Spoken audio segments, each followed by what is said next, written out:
বাঙালির নাস্তায় সকাল হোক বা সন্ধ্যা এইভাবে যদি ডিম টোস্ট থাকে তাহলে কিন্তু মন্দ হয় না, একদম জমে যাবে। একদম ঝটপট বানানো হয় যেমন, আর হয় একদম খুবই কম উপকরণ দিয়ে বন্ধুরা। তো সবাই পুরো ভিডিওটা দেখতে থাকো, আশা করছি তোমাদের খুব ভালো লাগবে। তো চলো বন্ধুরা, পুরো ভিডিওটা দেখতে থাকো। প্রথমে নিয়েছি তিনটে ডিম নিয়েছি কাঁচা, আর এখানটায় রয়েছে পেঁয়াজ, লঙ্কা, টমেটো ছোট ছোট করে কেটে নিয়েছি। আর নিয়ে নিয়েছি ব্রেডগুলো স্লাইস ব্রেড নিয়েছি। চলো ব্রেডগুলো এবার কিন্তু কেটে নেব। হ্যাঁ, কেটে করব আজকে। এমনি গোটাও করা যায়, কিন্তু আমি এইভাবে কেটে নেব। এইভাবে কেটে নিলে কিন্তু বেশ ভালোই লাগে, কম ডিম লাগে আর কম তেলেও কিন্তু খুব তাড়াতাড়ি হয়ে যায়। দেখো, একটা চাকুর সাহায্যে আমি চার কোণাটা লম্বা লম্বা করে কেটে নেব, মানে যে দিকগুলো মোটা অংশ আছে সেই দিক করে কেটে নিচ্ছি আমি। তো সব দিকে কিন্তু লম্বা লম্বা করে কেটে নিচ্ছি। এবার হাতের সাহায্যে বার করলেই কিন্তু বার হয়ে যাবে। দেখো, ঠিক এই রকমভাবেই কিন্তু আমি সবগুলো কেটে নেব। দেখো, দুটো অর্ধেক হয়ে গেছে, মানে দুটো ভাগাভাগি হয়ে গেছে। এইভাবে কিন্তু বেশ ভালো হয় ডিম টোস্ট বানানো। তো চলো সব ব্রেডগুলো কেটে নিই। যাই হোক, তোমাদের সাথে একটু ঢং করলাম এরকম করে। সব ব্রেডগুলো কাটা হয়ে গেছে। এবার একটা বাটির মধ্যে পেঁয়াজ কুচি, লঙ্কা কুচি নিয়েছি, টমেটো কুচি, আর দিয়ে দিলাম হলুদ, স্বাদ মতো লবণ দিয়ে দেব। আর এখানটায় আমি দেব খুব সামান্য পরিমাণে ধনে গুঁড়ো, একদম খুব সামান্য পরিমাণে ধনে গুঁড়ো দিয়ে দিয়েছি। এবার যে 3টে ডিম নিয়েছিলাম, ওই 3টে ডিম কিন্তু ভেঙে এর মধ্যে দিয়ে দেব। এই 3টে ডিমকে ভেঙে দিয়ে দিচ্ছি। দেখো, ক্যামেরার সামনে ভাঙলে কেমন ভাঙা হয়, আর যদি ক্যামেরার সামনে না ভাঙি কত সুন্দর দু অর্ধেক হয়ে ভেঙে যায়। কি জ্বালার শেষ নেই। যাই হোক, দুটো ডিম ভাঙা হয়ে গেছে, আর একটা ডিম ভেঙে নেব। এইভাবে 3টে ডিম ভেঙে নিয়ে একটা চামচের সাহায্যে করে কিন্তু খুব ভালো করে মিক্স করে নেব। খুবই ভালো করে মিক্স করে নিতে হবে। কিন্তু তোমরা চাইলে কিন্তু এর মধ্যে আরও অন্য রকম সবজি দিতেও পারো, মানে ক্যাপসিকাম হোক বা ধনেপাতা, নিজেদের পছন্দ মতো সবজি তোমরা সব কিছুই কিন্তু অ্যাড করতে পারো। তো খুব সুন্দর করে কিন্তু মিক্স করা হয়ে গেছে। চলো এদিকে কড়াটাও বসিয়ে দিয়েছি। কড়াটা বেশ একটু গরম করে নেব। বেশ ভালো করেই কড়াটা গরম করে নিয়েছি।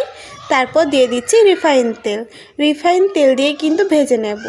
এই খাবারটা কিন্তু সকাল হোক বা বিকেল সব সময়তেই একদম জমে যায়, তাই আমি কিন্তু মাঝে মধ্যে এটা বানিয়েই থাকি। তো দেখো, ব্রেডের সাইডের অংশটা আগে দিয়ে দিলাম, তারপর মাঝখানে আমি ডিম দিয়ে দিচ্ছি।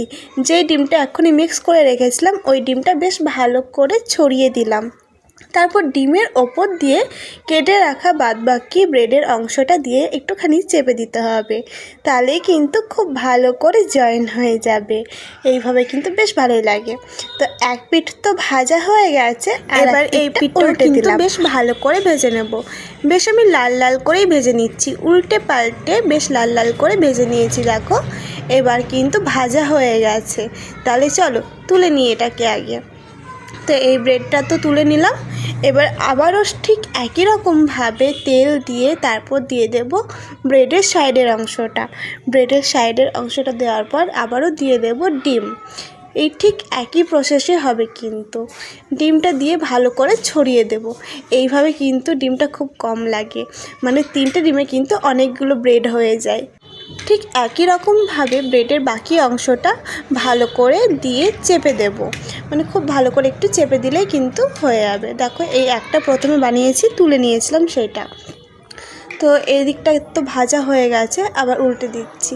দেখো কতটা লোভনীয় লাগছে দেখতে। এখনই আবারও এই পিঠটা ভেজে নেব, বেশ লাল লাল করে ভেজে নিচ্ছি। এই যে আগেরটা লাল লাল করে ভেজে নিয়েছিলাম, ঠিক একই রকমভাবে কিন্তু এটাকে উল্টে পাল্টে বেশ লাল লাল করে ভেজে নিয়েছি। চলো এটাও হয়ে গেছে। তো বাদবাকিগুলো কিন্তু আমি একই রকম করে ভেজে নিচ্ছি। একটা করে ভাজতে বেশ টাইম লাগছিল, যেহেতু গ্যাসের ফ্লেমটা একদম লো করে বানাতে হচ্ছে, নইলে আবার পুড়ে যাবে। সেই জন্য কিন্তু আমি এখানটায় দুটো করে বানিয়ে নিচ্ছি, মানে দুটো ব্রেড একসাথে দিয়ে একসাথে বানাচ্ছি, তাহলে কিন্তু একটু তাড়াতাড়ি হবে। লাস্টের দিকে আর ধৈর্য থাকে না, কখন খাবো দেখেই তো লোভ লাগছে, তাই না? সেই জন্য কিন্তু আমি এইভাবেই দুটো করে দিয়ে বানিয়ে নিই। তো দেখো, দুটোকে বেশ উল্টে পাল্টে লাল লাল করে ভেজে তুলে নেব। এখন আমি যখনই ডিম টোস্ট বানাই না কেন ঠিক এইভাবেই বানাই, কিন্তু হয় খুব তাড়াতাড়ি আর খেতেও কিন্তু দুর্দান্ত হয়। আর দেখলে তো কতটা কম উপকরণ দিয়ে কতটা জিনিস তৈরি হচ্ছে। ঠিক এইভাবে কিন্তু তোমরাও ট্রাই করতে পারো। আর তেলটাও কিন্তু খুবই কম পরিমাণে লাগে। তো দেখো এই দুটোও কিন্তু ভাজা হয়ে গেছে। এবার এই দুটোকেও তুলে নেব। সবগুলো ভেজে দেখানো তো সম্ভব না, সেই জন্য কিন্তু সবগুলো আর দেখানো হলো না তোমাদেরকে। তো দেখো একবারে ভেজে তোমাদের দেখাচ্ছি। তো কেমন লেগেছে আমার এই ভিডিওটা অবশ্যই কিন্তু কমেন্ট করে জানাবে বন্ধুরা। তোমাদের সুন্দর সুন্দর কমেন্ট কিন্তু আমাকে আরও উৎসাহ করে নতুন নতুন ভিডিও নিয়ে আসার জন্য। এরকম ঘরোয়া রেসিপি পেতে হলে কিন্তু আমার চ্যানেলটাকে সাবস্ক্রাইব করতে হবে বন্ধুরা। তো ভাবছো কি, নতুনরা ঝটপট করে সাবস্ক্রাইব করে দাও। তো আজকের মতো ভিডিওটা এ পর্যন্তই। সবাইকে অসংখ্য ধন্যবাদ এতক্ষণ ধরে আমার ভিডিওটা দেখার জন্য। সবাই খুব ভালো থেকো, সুস্থ থেকো। আবারও দেখার জন্য কোনো ভিডিওতে, ততক্ষণের জন্য